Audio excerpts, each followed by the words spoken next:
오늘 예배 참석한 우리 성도님들과 또 이 전 세계에서 이 방송을 보시는 모든 분들에게 하나님의 새 계획한 모든 것들이 여러분 삶 가운데 풍성하게 나타나길 주님의 이름으로 축복합니다. 자, 고린도후서 5장 17절 우리 하나님 말씀 같이 한번 읽도록 하겠습니다. 자, 같이 한번 읽겠습니다.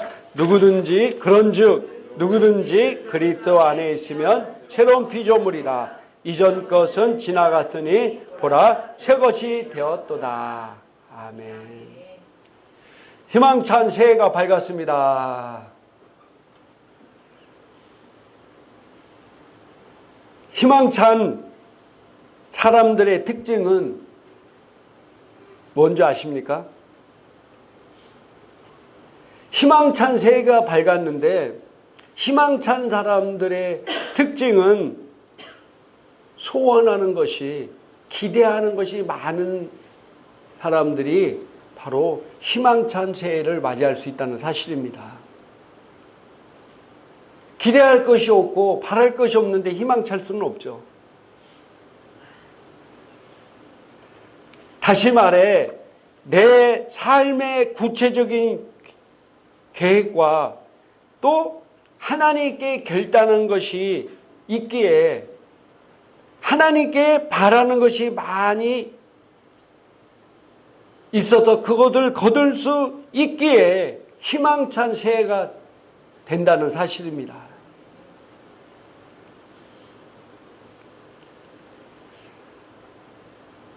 지난 송구 영신 예배 때 우리가 새해 소원하는 기도를 적어내었습니다.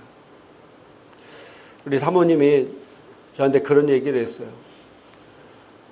이건 그 짧은 시간에 적어낼 것이 아니라 적어도 한 두 주 전에 미리 나눠져 가지고 기도하면서 각자 집에서 구체적으로 적어내야지 1년의 모든 어떤 계획과 비전을 그 짧은 10분에서 20분 사이에 적어내는 것은 불가능할 것 같다. 저도 이렇게 생각하니까 그렇더라고요. 정말 기도하면서 내년도 내가 하나님 앞에 부르심의 소망을 이루고 내가 가정과 자녀들과 직장과 사업 이런 곳에서 내가 어떻게 할 것인가를 정말 고민하면서 금식하면서 또 내가 어떤 영혼을 전도할 건가를 잘 생각하면서 해야지 그 짧은 시간에 적어낸다는 게 조금 어폐가 안 되는 것 같더라고요. 말이 안 돼. 그래서 올해부터는 좀 미리 나눠드려서 미리 가정에서 자기 삶을 내년도 삶을 어떻게 살 것인가 한 해를 반성하면서 내년도 삶을 계획하는 그런 시간을 가져야 되겠다 이렇게 이 말씀을 드렸습니다. 자, 올 한 해 내가 어떻게 살 것인가, 내가 바라는 것이 뭐고 내 비전이 뭐고 내가 이루어져야 될 것이 뭐고 기도 제목이 뭐고 내 인생을 내가 어떻게 살 것인가 구체적인 계획과 목적이 있어야 된다는 사실입니다. 내가 영혼 구원을 위해서 어떻게 할 것인가, 또 교회를 어떻게 섬길 것인가, 가정을 어떻게 세울 것인가. 내 가정만이 아니라 주변에 수많은 가정들이 깨어져 가고 있고 고통당하고 있는데 그들을 내가 어떻게 세울 것인가. 기도는 내가 하루에 몇 시간 할 것인가. 주님과 교제의 시간을 어떻게 가질 것인가. 말씀을 내가 하루에 몇 장 읽을 것인가. 큐티는 내가 어떻게 할 것인가. 학생들은 공부를 내가 어떻게 할 것인가. 몇 시간을 할 것인가. 구체적으로 내 어떤 과목을 어떻게 할 것인가. 운동을 내가 어떻게 할 것인가. 운동.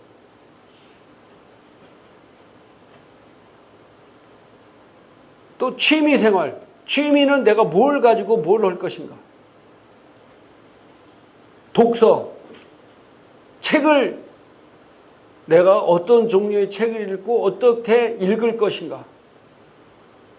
재정의 분야에 대해서 어떻게 내가 기능할 것인가? 이 외에도 우리가 계획하고 실천할 일들이 많이 있습니다. 이런 부분에 대해서 내가 정확하지 않은 분들은 다시 세우시기 바랍니다. 그래야 내가 하루를 뒤돌아보면서 반성, 오늘은 내가 기도를 바쁘다 보니까 못했구나. 그럼 오늘은, 어제는 못했지만 오늘은 내가 어제 못한 2배를 기도해야 되겠다. 내가 오늘 매일 하루에 5장씩 성경 읽기로 했는데 내가 어제 어떻게 하다 보니까 깜빡 잊고 못 읽었네. 오늘은 내가 10장을 읽어야지. 뭔가 반성이 있어야 되잖아요. 그죠? 그런 것이 없으면 그냥 하루하루가 그냥 막 지나가는 겁니다. 그리고 우리 삶의 중요한 것은요, 시간이 돈입니다. 시간이 돈. 따라합시다. 시간이 돈이다. 정말 시간이 돈이에요. 근데 우리가 돈을 막 낭비한다면 큰일 날 것 같이 사람들 생각하는데 시간을 낭비하는 것은 아무렇게 생각지 않아.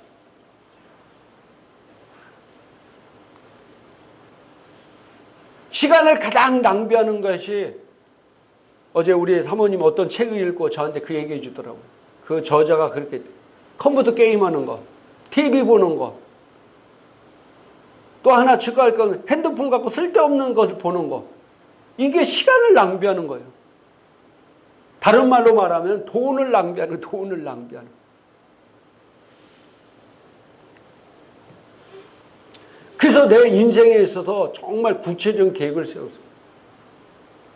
저도 제 인생에 대해서 올해 2020년도에 해야 될 일을 구체적으로 계획을 세우고 하니까 너무 좋아요.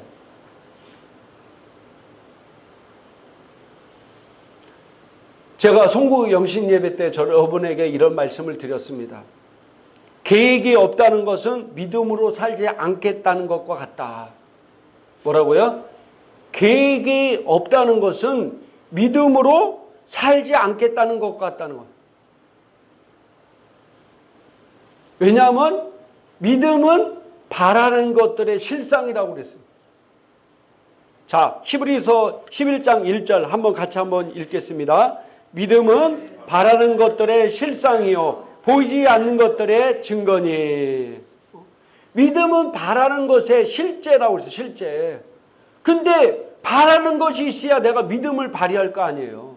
내가 뭔가 계획하고 내가 뭔가 이루어질 것이 비전이 있어야, 더구나 그 구체적인 비전이 있어야 내가 그것을 믿음으로 기능하고 믿음으로 나갈 거 아니에요. 근데 내가 바라는 것이 없는데 어떻게 믿음으로 살겠습니까?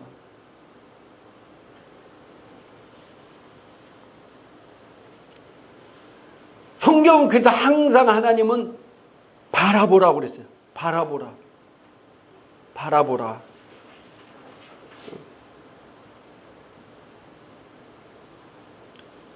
창세기 13장 14절부터 15절까지 한번 같이 한번 읽겠습니다. 롯이 아브라함을 떠난 후에 여호와께서 아브라함에게 이르시되 너는 눈을 들어 너 있는 곳에서 북쪽과 남쪽 그리고 동쪽과 서쪽을 바라보라.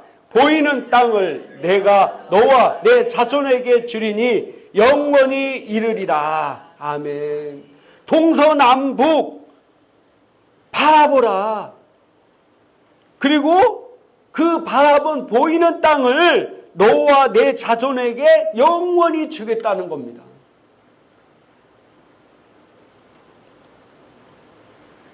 하나님은 아브라함에게 밤하늘의 별들을 바라보게 하면서 네 후손이 이와 같이 많을 것이다. 낮에는 사막에 모래를 보게 하면서 네 후손이 이 모래같이 많을 것이다. 바라보게 했대. 바라보게. 우리가 바라볼 줄 알아야 돼. 바라볼 줄. 내가 계획하고 목표한 것을 구체적으로 기록한 것을 매일 그것을 바라보라는 거예요. 바라보라. 바라보라는 뜻이 믿음으로 기능해라, 기도해라는 거예요. 매일 보고. 여러분이 기도를 제목 적어냈더니 한번 딱 적어놓고 1년 동안 안 보고 제가 작년도에 여러분 기록한 걸 이번 성공의 영신 예배 때 나눠드렸는데 그때 두 번째 본 사람이 있을 수 있어요. 하나는 여러분이 가지고 그걸 매일매일 내 비전과 꿈과 구체적 이룰 것을 바라보면서 기도하라고 있고, 하나는 제가 그걸 갖고 여러분을 위해서 기도해 드린다고 그랬어요. 저 지금 며칠 지났지만 열심히 기도해 드리고 있습니다.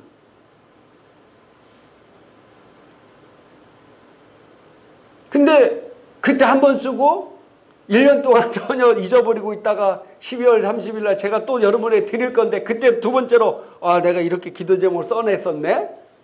이러면 아무런 효과가 없다는 거예요.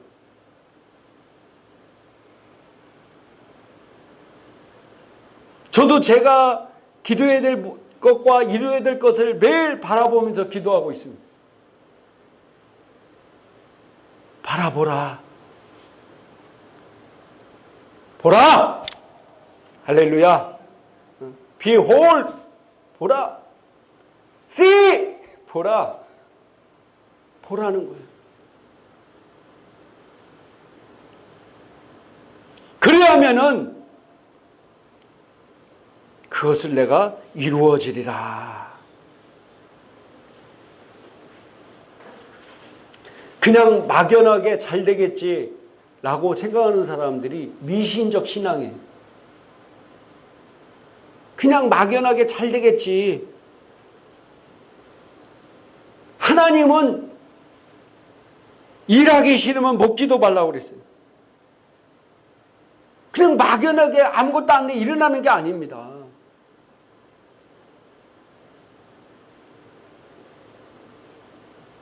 우연도 그냥 일어나는 것이 아니라 준비된 자에게 우연이 오는 겁니다. 뭐라고요? 우연도 그냥 오는 게 아니에요.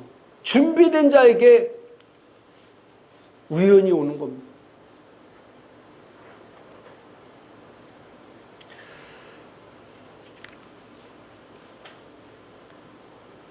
제가 작년도에 기도하면서 하나님께서 주신 것이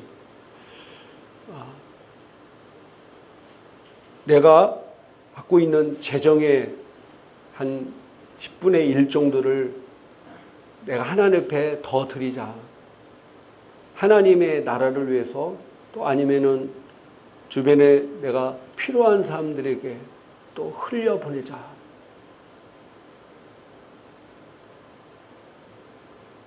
그래서 처음 이제 시작한 우리 학생들에게 좋은 문화 공연을 보자. 제가 그래서 그런 쪽으로 흘려보내고 또 이제 다른 분 흘려보냈는데 놀라운 일이 일어났어요. 제가 흘려보낸 금액의 10배 가까이 되는 금액이 놀랍게도 일주일도 안 됐는데 들어왔어요. 여러 곳을 통해서. 또 하나님께서 또 여러 곳을 통해 역사하신, 이번에 저희 도서관에도 한국문화예술위원회가 있는데 이곳에서 책 100권을 기증해 주셨어요. 새 책.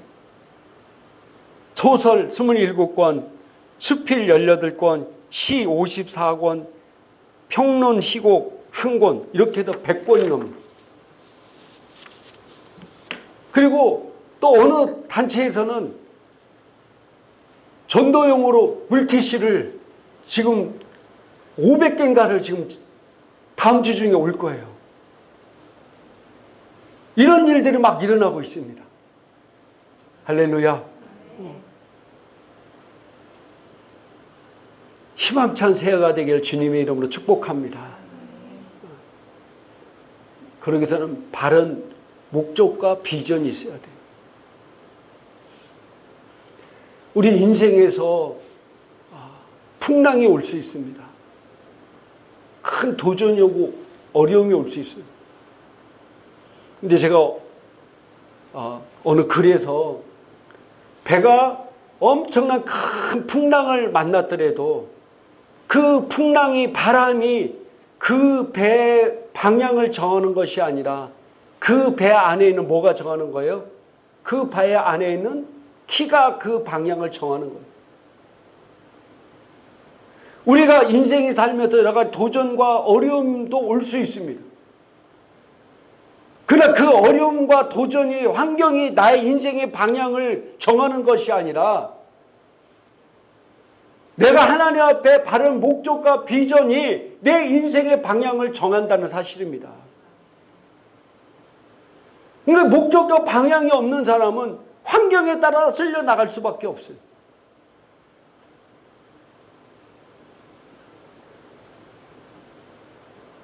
제가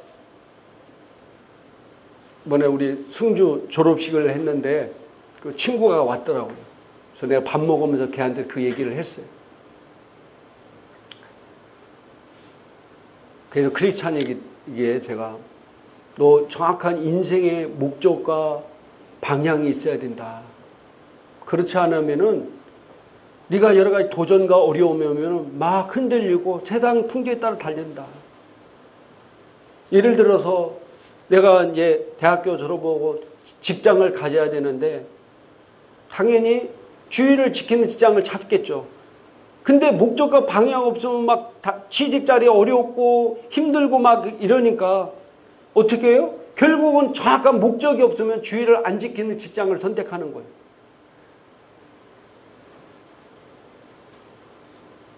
그래서 정확한 목적과 방향이 있어야 돼요.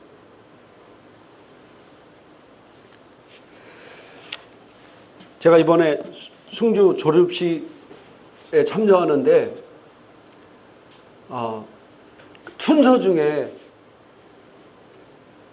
순국선열들이라는 묵념이 일반 시민들이 순국선열들에 대한 묵념할 때가 많지가 않잖아요. 뭐 공무원들은 자주 그런 자리가 있을지 모르겠지만은 순국선열대란 묵념을 하는데 가슴이 너무 막 뭉클한 거예요.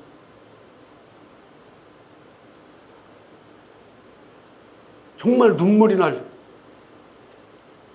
이 나라 민족을 지금 이렇게 살게 만든 이 나라 민족을 그냥 이 나라 민족이 그냥 세워졌습니까? 저희 아버지도 6.25 전쟁의 참전 용사였어요. 그때 수많은 자기 군인들을 죽어가는 것을 다 목격하고 그런 얘기를 하는 거예요. 지금까지 이 나라 민족이 그냥 세워져 어느 날 하루아침에 그냥 세워졌습니까? 아니잖아요. 정말 많은 사람들이 임진왜란이라든지 이런 때 피 흘려서 자기 목숨을 희생하면서 이 나라를 지켰어요. 6.25 전쟁 때도 이 나라 민족이 지켰습니다. 또 수많은 노동 옛날에 노동할 때 얼마나 힘들었습니까? 공순이 공돌이 소리 들으면서 정말로 열심히 했고 농사 지으면서 바다에 가서 또 회사에서 난 수많은 사람들의 피땀 어린 그 희생과 노력을 통해서 이 나라 민족이 세워진 거예요. 그들을 생각하니까 막 가슴이 너무 막 울컥. 이 나라 민족이 그냥 있는 게 아니구나. 우리 조상들의 희생이 있기 때문에 이 나라 민족이 이렇게 세워지는구나. 또 한국교회가 이렇게 세계에서 아를 정도로 부흥하고 성장했는데 이 한국교회가 하루아침에 그냥 세워졌습니까?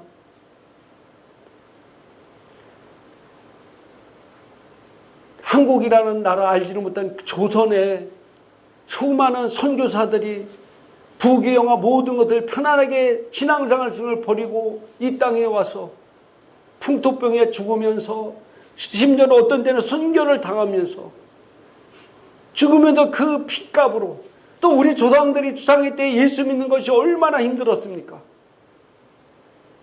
저 서울 절두산에 한강의 절두산에 가면은 수많은 사람들이 예수님 믿는 것 때문에 목이 잘라도 죽은 순교지가 있습니다.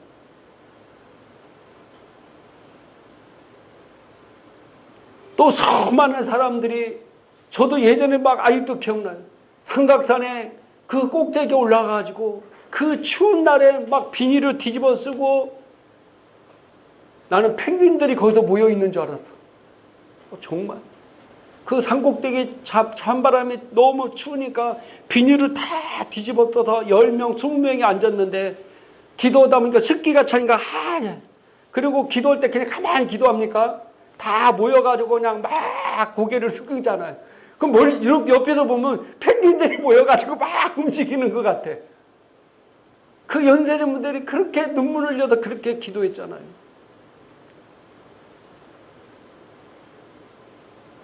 수많은 목사님들과 성도들이 순교하고 피 흘려서 이 교회를 이렇게 세웠어요.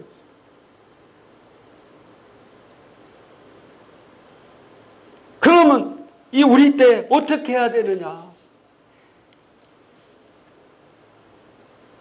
이 교회를, 이 나라를 우리가 잘 세워야 되잖아요. 잘 세워야 돼요.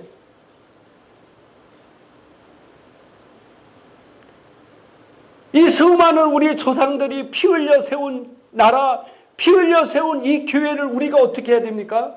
잘 지키고 세워야 돼. 그럼 어떻게 해야 됩니까?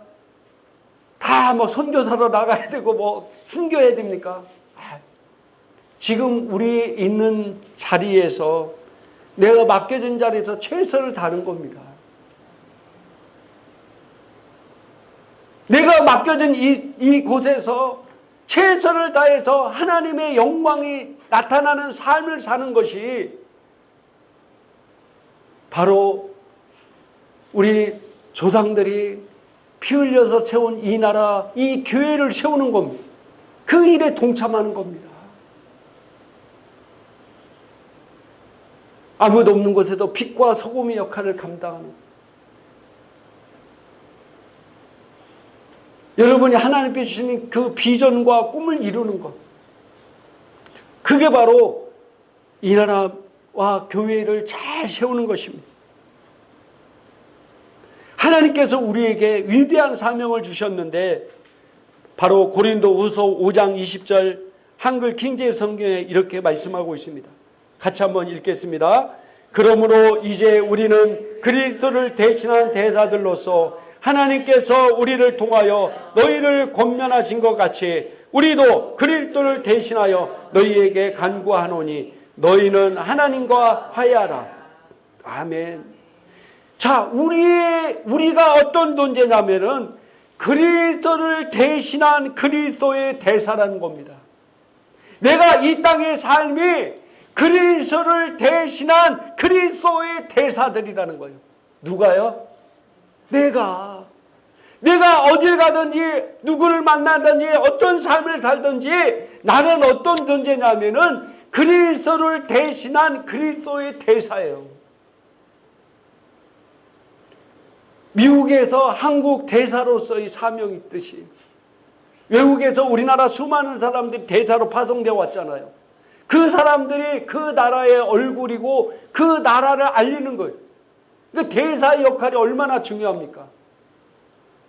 우리가 하나님의 자녀를 거듭나서 하늘나라에 소속이 됐는데 하나님께서 우리를 이 땅에 그리스도를 대신해서 그리스도의 대사로서 우리를 이 땅에 파송했다는 사실입니다. 내가 누구라고요? 그리스도를 대신한 그리스도의 대사예요, 대사. 하늘나라를 내가 대표하고 있는 거예요. 내가 소속된 곳에서. 그래서 그 사명을 잘 감당하는 겁니다. 사도행전 20장 28절 한번 읽어보겠습니다. 사도행전 20장 28절 같이 한번 읽겠습니다. 여러분은 자기를 위하여 또는 온 양떼를 위하여 삼가라. 성령이 그들 가운데 여러분을 감독자로 삼고 하나님이 자기 피로 사신 교회를 보살피게 하셨느니라. 아멘. 우리의 사명이 바로 이 그리스도의 피로 사신, 자기 피로 사신 교회를 보살피는 겁니다. 올해 우리 교회 하나님께 주시는 비전이 우리는 말씀대로 교회와 가정을 세운다. 따라합시다. 우리는 말씀대로 교회와 가정을 세운다. 주님께서 우리를 그리스도의 대사로서 이 땅에 보내셔서 자기의 피값으로 산 양떼를 돌보도록 세우도록 만드셨다는 사실입니다. 교회를 우리가 잘 세워야 돼요. 지금도 하나님을 알지 못해서 죽어가는 많은 영혼들이 있어요.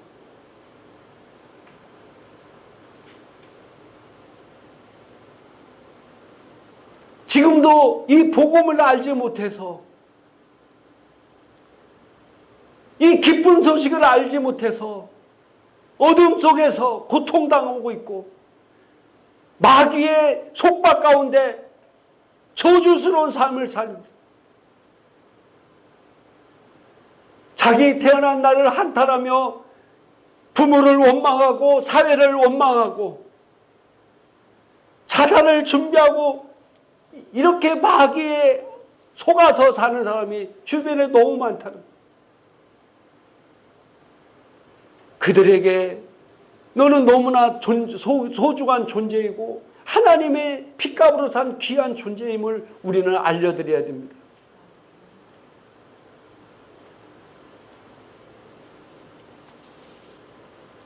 너의 그 고통으로부터 벗어날 수 있는 길이 있다. 내가 길이요 진리요 생명이신 예수 그리스도를 우리가 전해야 된다는 사실. 그리고 주님은 알고 있지만은 정확한 하나님의 말씀을 몰라서 제대로 기능하지 못할 많은 사람들이 있습니다. 그들을 우리가 바로 세워줘야 돼. 바로 말씀으로 잘 세워줘야 돼. 그게 우리의 하나님께 주신 사명입니다. 너희를 하나님께서 피값으로 산 양들을 돌보라. 그 일을 위해서 우리를 보냈다는 사실입니다. 그것을 우리가 잘 감당한 그런 일을 할 때 하나님께서 그런 자들에게 더 은혜를 주시고 더 하나님이 그 일을 감당할 수 있도록 축복해 주신다는 사실입니다. 우리가 언제까지 어린아이와 같은 신앙생활을 하겠습니까? 우리가 언제까지 나만을 위해서 신앙생활을 하겠습니까? 제가 저번에 어떤 분을 만났는데 제가 막 답답해서 그 얘기를 했어요. 이 새로운 피조물의 계시 말씀을 알고 그렇게 많이 배우고 공부했는데도 아직도 뭘 자꾸 얻을 것만 생각하는 사람들이 너무 많아요. 마인드가 그래요. 아직도. 이제 네가 그만큼 은혜를 받고 네가 그만큼 알았으면 이제 너는 베푸는 삶을 살아야지. 사랑은 나눠질수록 풍성하다고 그랬는데 아직도 더 은혜 받는 곳을 찾아다니고 아직도 뭔가를 더 얻을 만한 곳을 찾아다니고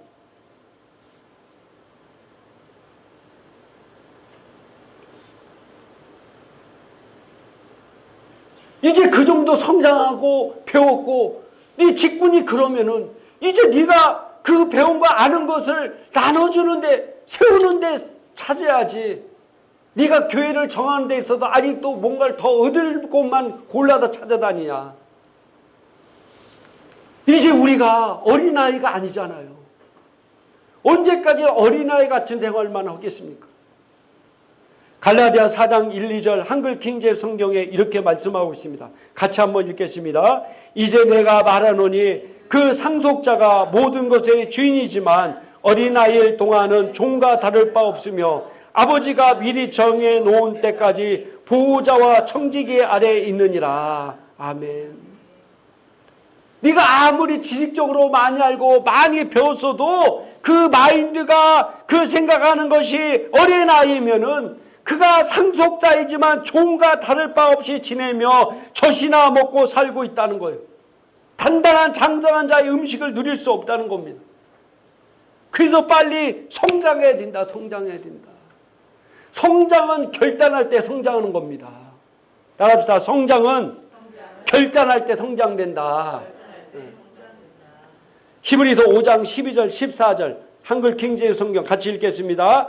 그때로 보면 너희가 마땅히 선생들이 되었어야 할 터인데 이제 다시 하나님의 말씀의 기초 원리들이 무엇인지를 누군가가 너희에게 가르쳐 줘야 하니 젖이 필요한 사람들이지 단단한 음식을 필요하는 사람들은 되지 못하는도다.